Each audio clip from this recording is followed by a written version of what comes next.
Hey guys, what's up? lightboltjoe here. Today we're going to discuss Season 1 of Netflix original TV series, Dark Crystal, Age of Resistance. Jim Henson's The Dark Crystal, Age of Resistance. So this is the prequel series to the 1982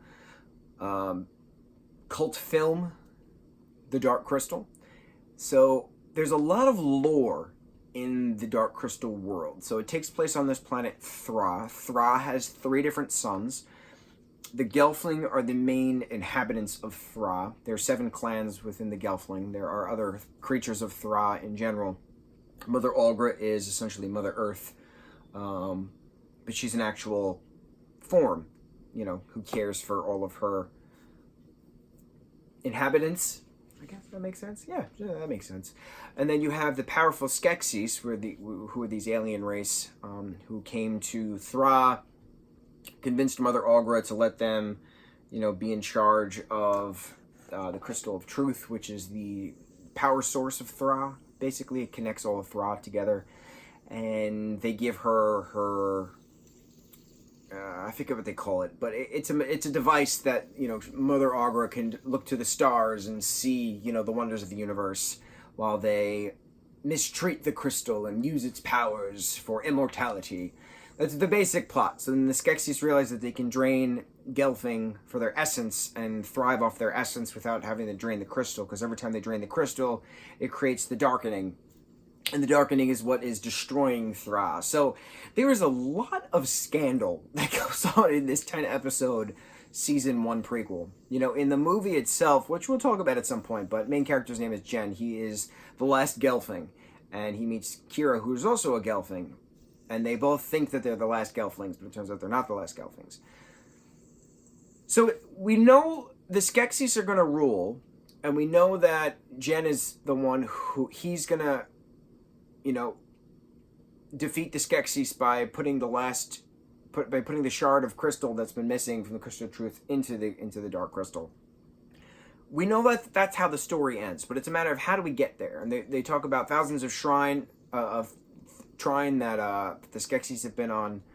Thra and Mother Algra has been, to the stars for trying, and there's the All Maldras. There's All Maldra, there's Maldras of different clans, which are basically queens.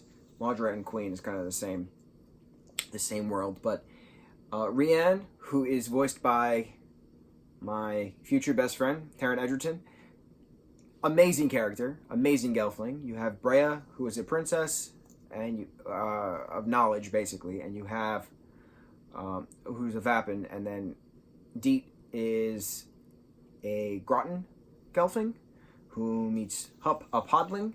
There's a lot of words. There's a lot of specific words. Now, there's a lot of, like I said, there's 7 Gelfling clans, but there's also different, creatures within Thra. And like I said, there's a lot of scandal. Who's betraying who, and who's framing who for murder, and who's beating the crap out of whom. And the other thing is, this is a puppet show, technically.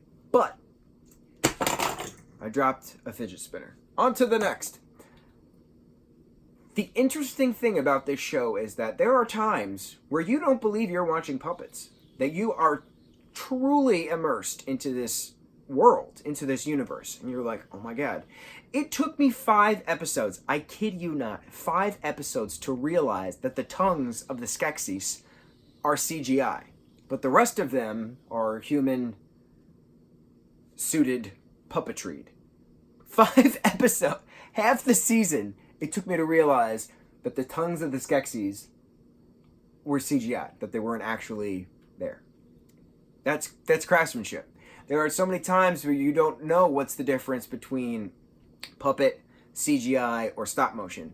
It just seems together so flawlessly and so beautifully. The score was beautiful. It reminded me of the Legend of Korra and the last Airbender days of score. Legend of Voltron, too. That every time they said Paladin and the score, I always automatically, saw Lance and Keith fighting it out and Shiro just being a badass. So this show is deep. It's emotional. It's showing what A Bug's Life taught us back in the day. As all you need is one voice for the one to become the many, and the resistance will rise. The rebellion will rise. It's pretty neat. It's a pretty neat, very well done show. I got choked up a few times. My jaw dropped a few times. Who would have thought such scandal could come out of a Jim Henson property? Lisa Henson, one of Jim's children, is one of the producers on this show. And the Jim Henson Company did a fantastic job with the puppetry, and the making of this show is fantastic. But it's interesting because it leaves it open to how do you get from all of these Gelfling coming together to defeat the Skeksis to only 2 Gelfling left on Thra to then defeat the Skeksis based off the 1982 movie, right? What happens in between? So I really hope there's more seasons on this. I hope there's companion graphic novels to this, much like how Voltron did, much like how Korra did, much like how Airbender did. Amazing. Have you guys seen The Dark Crystal: Age of Resistance? What do you think of season 1? I'm so impressed.